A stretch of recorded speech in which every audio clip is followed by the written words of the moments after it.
As Kendrick Lamar just dropped his third track within a span of 36 hours, it's never been more apparent that he's gunning for this battle and aiming to dismantle Drake as swiftly as possible. Following up on his brief follow-up to Drake's Family Affairs, Meet Graham, it appeared as sinister and wicked as a distortion track can get. Kendrick hasn't stopped there. As with his latest record To Pimp a Butterfly, he's not just addressing some of the key claims and narratives Drake attempted to pursue in his latest move on this issue, but after tearing down Drake over his own family, this puts him on a platter for the entire music industry and specifically for those who have possibly been the most instrumental to his success. But before we can grasp how Kendrick was able to attack Drake from another angle, I need to see what Drake did to prompt another Lamar record in the first place now in Family Matters amid many of Drake's wild claims and accusations through Kendrick's direction. One of the ways he tried to shut down Kendrick's credibility, even to be in this situation, was shouting out West Coast artists he feels truly represent the area and are about the life often portrayed in much of the region's music, and Drake specifically highlights artists like Chris Brown and YG as authentic West Coast artists, in which Kendrick is not like Lamar has done time and time again in this feud. He flips Drake's claims and throws them back in his face, as one of the first things you hear on this track is DJ Mustard's sole production tag. And as Mustard is the West Coast producer who has undoubtedly churned out the most hits in the last decade and has worked alongside YG since they emerged on the scene hopping on a Mustard beat, Kendrick pretty much shuts down another Drake attack without even opening his mouth, and further, just Mustard's production alone, Kendrick takes his troll game to another level. This vibrant WPS from Kendrick of the West Coast, using the same kind of flow patterns and rhyme scheme synonymous with Bay Area MCs like E40. So with all the musical optics set up here to throw Drake's words back in his face when it comes to Kendrick's performance, he has all the power to attack Drake in every possible way, and we haven't even hit a full 24 hours yet. If he dropped a track that, between its writing and instrumentation, was genuinely awful and eerie due to how personal and layered it became, he takes a sharp turn by showcasing firsthand how versatile he is, as here he's critiquing Drake within the confines of a traditional West Coast banger style. And when it comes to what Kendrick throws at Drake, he wastes no time on this track, reverting back to this lyrical annihilation he's been achieving throughout all his recent releases, as he not only mocks the fact that Drake is in his final stages,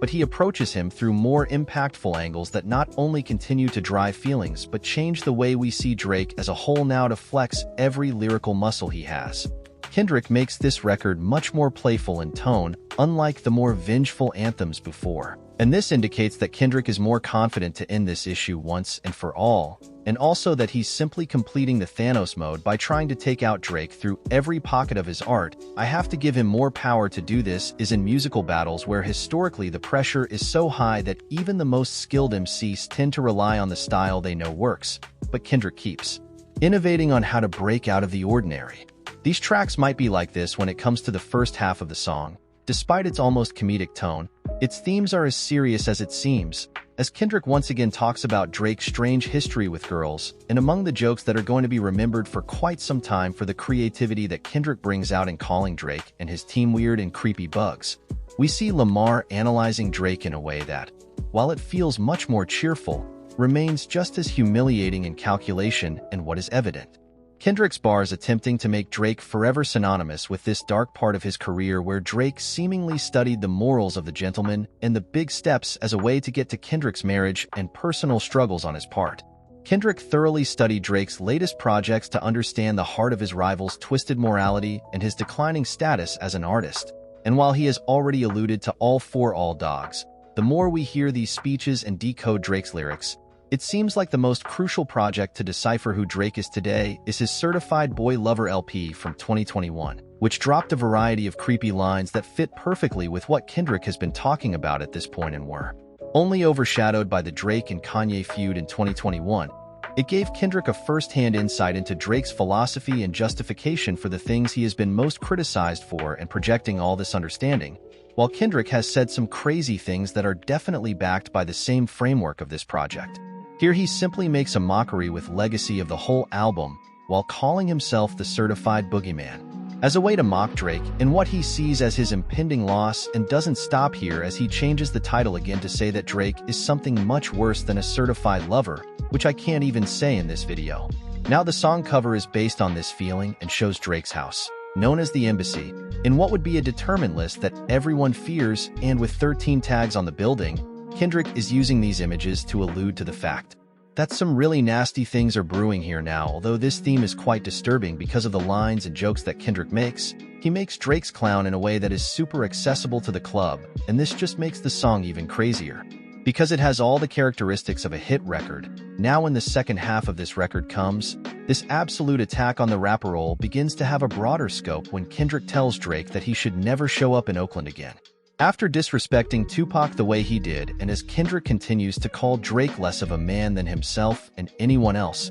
he offers a combination of memorable jokes and names that mock him or simply damage his image significantly. Bars that focus on the fact that Drake betrayed his own mentor Lil Wayne while pursuing his girl when he was locked up, and beyond this, Kendrick tells Drake that the way he belittles Serena Williams is a serious mistake, and if he keeps doing it because she is from Compton, he'll pay a price and take things to the next level. Kendrick lands more blows on the murky business. Drake might be involved in some potential vices he may be trying to conceal, and, ultimately, through this smooth West Coast rhythm despite the gravity of these. In the situation, he keeps things as a club banger in motion and then calls Drake not the God 6 but the God 69, which is absolutely hilarious and will stick with Drake for some time in the final verse of this song, offered by Kendrick. The nastiest set of bars in the whole song while directly responding to some of Drake's criticisms and family matters, after Drake made some weird bars about the nature of Kendrick's music and called him WN activist.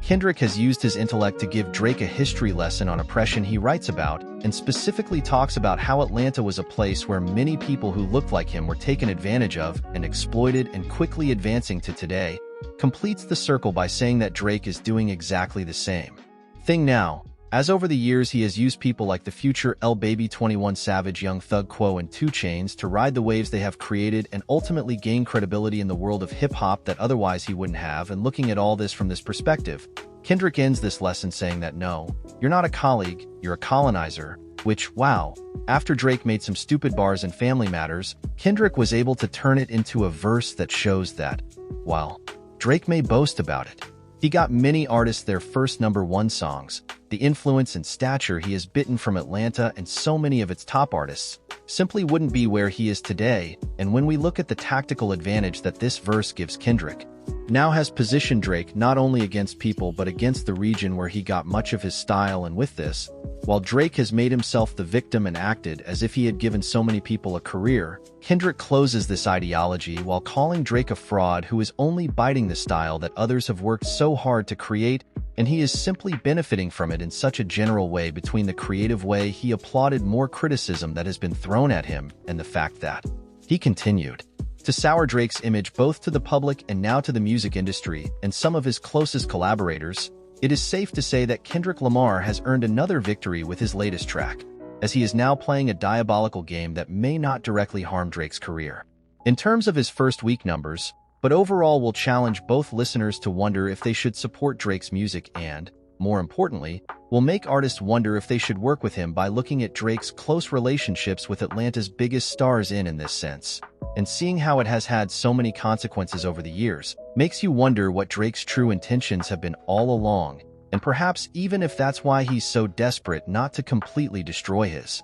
relationship with the future that still looks. As the face of the most culturally dominant region in hip-hop now, I believe the conclusion of this song is that Kendrick once again has distanced Drake from everything he represented, and in the future, well, Kendrick may not be able to erase Drake's millions of fans, but he's actively dissuading other artists from working with him. Considering how Drake has clung to young stars one after another to stay relevant in this rap world's perception, and the meat of these lines will be crucial as they can actively determine how the next chapter of Drake's career will unfold, and if anyone will want to work with him after all this beef. So, overall, with a great track that does all this and still remains to be a super catchy club banger, Kendrick Lamar has truly leveled up in this feud in such a historic way for hip-hop. And at this point, as Drake now has 2 diss-pack tracks to respond to, only time will tell if he can withstand another exchange with Kendrick, or if this is already over because he's leading too much now. Let me know what you think about this song and the pressure Kendrick is applying to Drake to seemingly destroy his entire image and career. Subscribe if you think Call ended Drake's career. See you next time, my legend.